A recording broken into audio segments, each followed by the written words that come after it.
Hey everybody, David Moffat here from Annex Tabletop Gaming, and I'm coming at you with Warboss Taste Paint Challenge for February, day 21.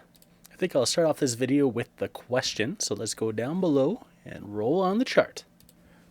Okay, let's see what we roll. 3. 3 is share a hobby technique that I often use, and where did I learn it, and how do I usually use it? Okay, well, maybe it's not a technique that I often use, but is a technique that I learned from looking at typhus corrosion and trying to figure out how to homebrew it. So I think I used some matte medium, some ink, some fine sand, a bit coarser of sand, and baking soda and water. I think the matte medium was a gel. So it's kind of a thick but thin consistency that I spread on over, usually I color it a tarnished metal color, maybe tinny tin. And then it creates a darkened textured effect, and it's kind of patchy, so a little bit of the old color shows through. There's lots of dark spots, and it's rough and texturous. And then I use some dry brushing, usually some medium brown, and then an orange, and then I put a little metal on top of it to create something that kind of looks like it was dug out of the ground. And so yeah, I didn't learn it from anyone necessarily. I learned a lot from Luke's APS though, from his videos on reverse engineering things, such as the basing mixture. I messed up my glue ratio. I thinned it down too much, so it's a little patchy. I'll have to go through and fix those after. But yeah, this brings us to the next part of the video, which is our Skeleboys. I finished off all the cavalry, bendy spears and all. Maybe I'll touch up their bases. I lost the tail on this guy again. He's also got a broken leg from before. It was missing that piece. So, you know, he had some sort of unfortunate accident where he lost his tail and his leg. So he's a 3-legged cavalry horse, and that's just how it goes. And I got some color on the white. The horse is done. It's drilled. It's ready to go. I'm just working on bringing some metal colors back into this. Probably a little dark wash to separate these two lines. I've always found this area hard to paint. Found it hard the first time around, second time around. I accidentally got some gold on this guy from when I was painting up these celestial lions. I kind of like the color. It's possible I will add some retributor gold to this guy as well, but I haven't quite decided yet. But once I finish up this guy, he's good to go. He sits on his horse nicely.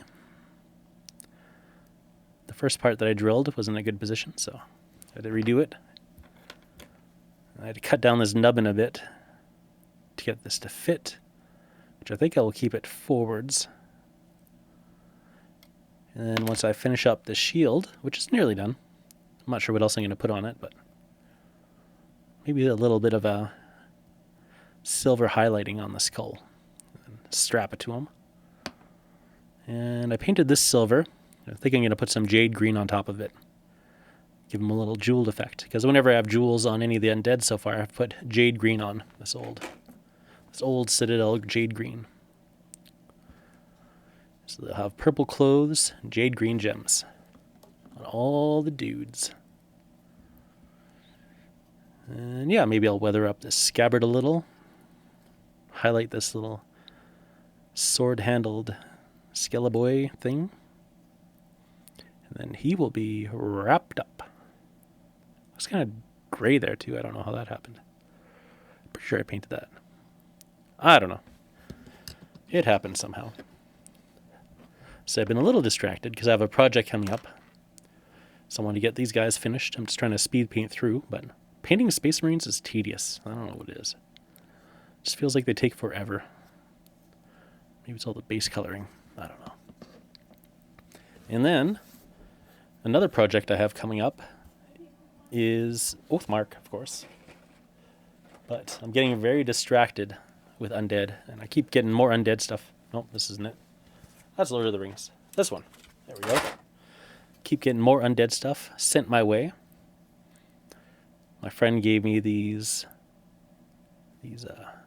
what are they? Warriors of the Dead from Lord of the Rings, which would make pretty great revenants. They're painted ghostly colors, similar to the way I paint my Night Haunt, but I want to actually paint these earthy colors, so they're going to be very much of the land. They're not ghosts.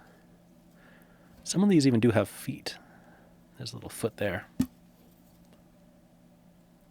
So I don't think it's crazy to say that they're corporal rather than ethereal. So I can have some revenants there. And we need a lot of skeletons. And originally, my friend bought some War Games Atlantic skeletons. And these guys are freaking huge.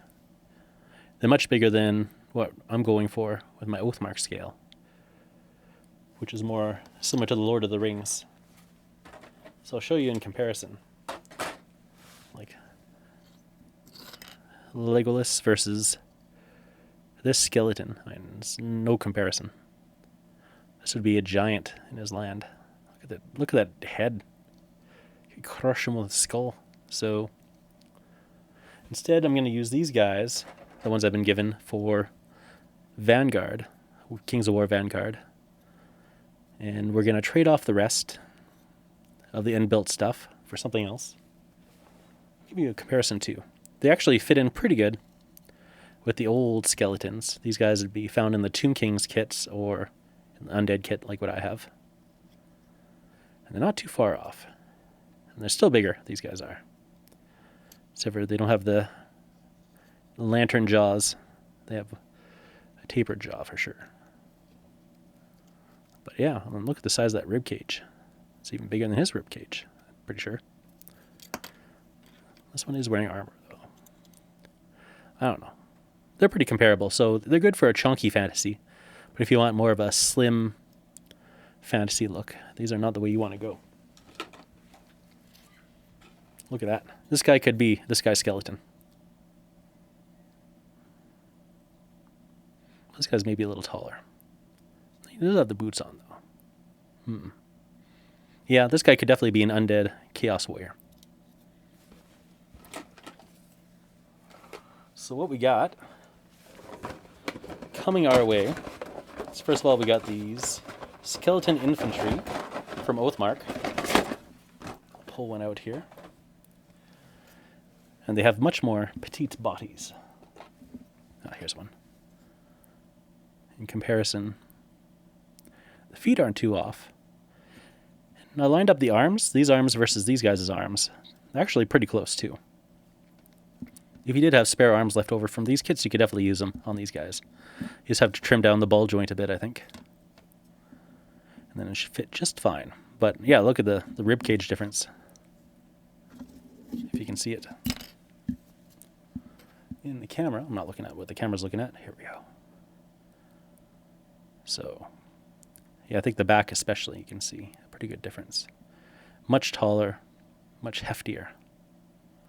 So we got this skeleton infantry, and I want to mix it with the old War Games factory skeletons that Warlord currently has.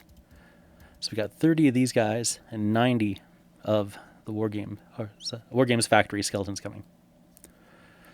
And I'm pretty sure I'll be able to mix the parts together no problem. But we'll find out. We're going to find out on live stream. I'm going to build all 90 on live stream. And then I'm going to take 90, divide it in half, and give it over to Bythron. The man has been hooking me up with all this stuff. It's going to be awesome. Because we each need a good undead army. You can't just not have an undead army. I thought about not having an undead army, but yeah, once I read the Oathbreakers book, I knew I needed an undead army. So I'm going to have a human army, and I'm going to have this undead army. It's going to be awesome. All right. Well, that's day 21. By day 28, I need to have my Vampire Lord painted.